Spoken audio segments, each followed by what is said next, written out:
Bismillahirrahmanirrahim. Assalamualaikum warahmatullahi wabarakatuh.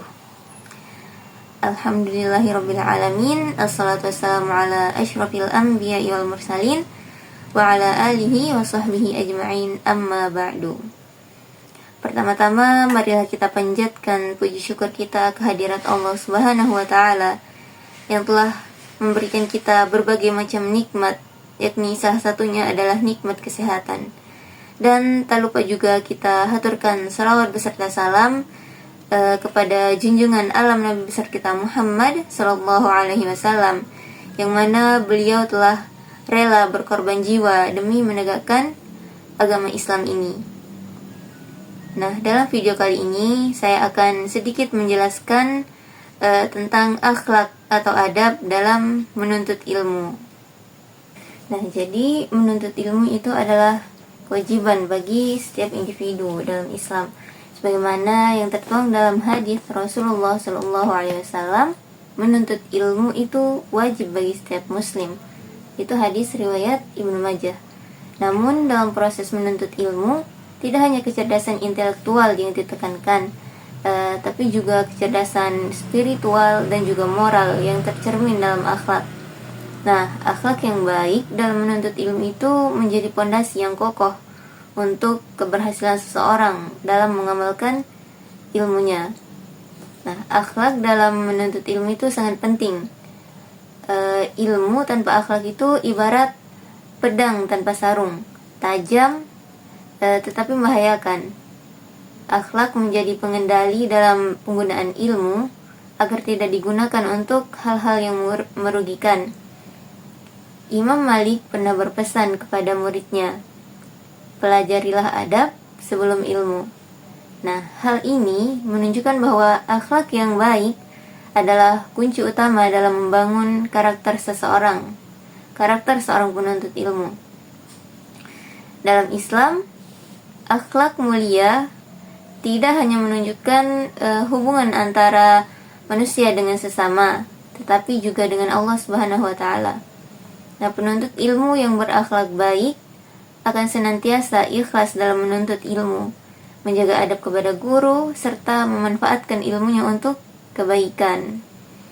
Nah, ada beberapa bentuk akhlak yang harus dimiliki oleh penuntut ilmu. Yang pertama itu adalah ikhlas dalam menuntut ilmu.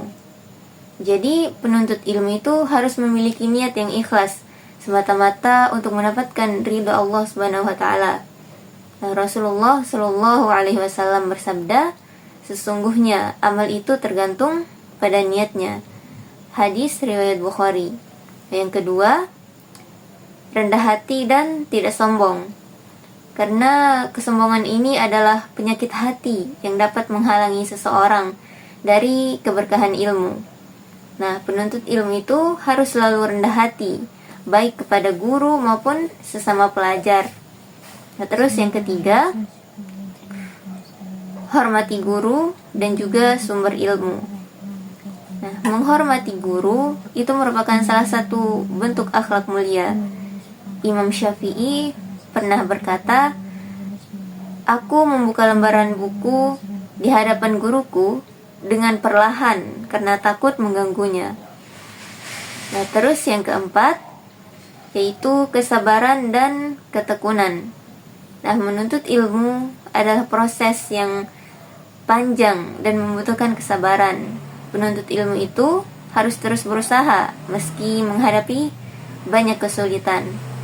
Nah, terus selanjutnya yang kelima adalah mengamalkan ilmu yang diperoleh.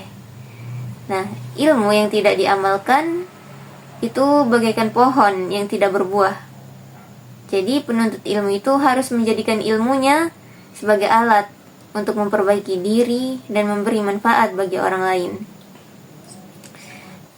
Nah, akhlak dalam menuntut ilmu itu memiliki dampak positif. Yang pertama itu mendapat keberkahan ilmu. Nah, akhlak yang baik membawa keberkahan dalam ilmu yang diperoleh sehingga ilmu tersebut bermanfaat dalam kehidupan. Terus yang kedua, mempererat hubungan sosial. Akhlak mulia menjadikan penuntut ilmu itu disenangi oleh guru dan juga teman-temannya. Nah, sehingga menciptakan lingkungan belajar yang kondusif gitu. Nah, terus selanjutnya yang ketiga itu adalah menjadi teladan bagi orang lain. Nah, maksudnya itu penuntut ilmu yang berakhlak baik itu akan menjadi contoh bagi orang lain dalam bersikap dan juga bertindak. Nah, terus selanjutnya meningkatkan kualitas diri. Ini akhlak yang baik itu membuat seseorang lebih dihargai dan juga dipercaya dalam masyarakat. Nah, terdapat juga beberapa urgensi adab penuntut ilmu. Nah, poin yang pertama itu adalah adab dalam menuntut ilmu adalah sebab yang menolong mendapatkan ilmu.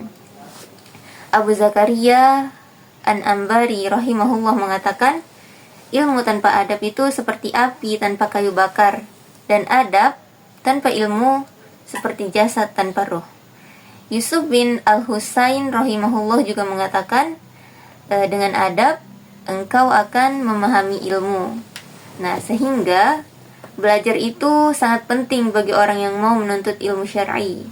Nah, oleh karena itulah Imam Malik rahimahullah mengatakan, belajarlah adab sebelum belajar ilmu.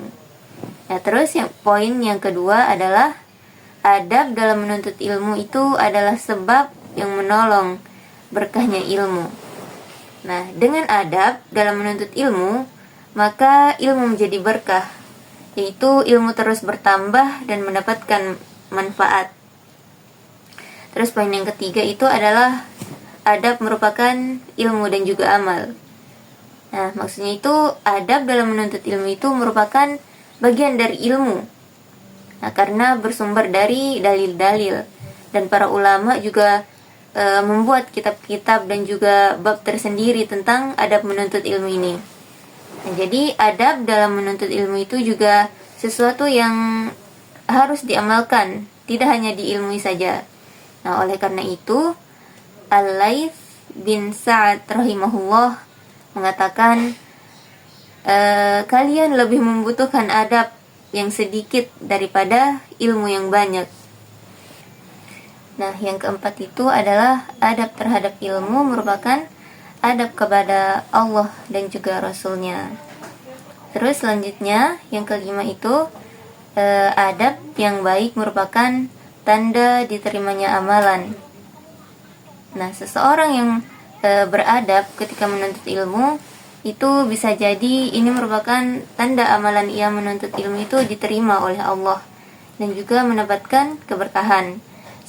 Sebagian salaf mengatakan adab dalam amalan merupakan tanda diterimanya amalan. Nah, jadi kesimpulannya adalah akhlak merupakan aspek yang sangat penting dalam menuntut ilmu.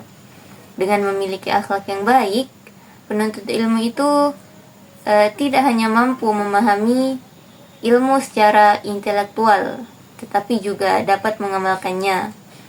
Nah, ini seorang penuntut ilmu bisa mengamalkan ilmunya untuk kemaslahatan umat gitu. Nah, jadi bentuk akhlak seperti ikhlas, terus rendah hati, menghormati guru, sabar, dan juga mengamalkan ilmu itu merupakan kunci dari keberhasilan dalam menuntut ilmu. Nah, mungkin hanya ini saja yang bisa saya sampaikan. Kurang dan lebihnya saya mohon maaf. Wassalamualaikum warahmatullahi wabarakatuh.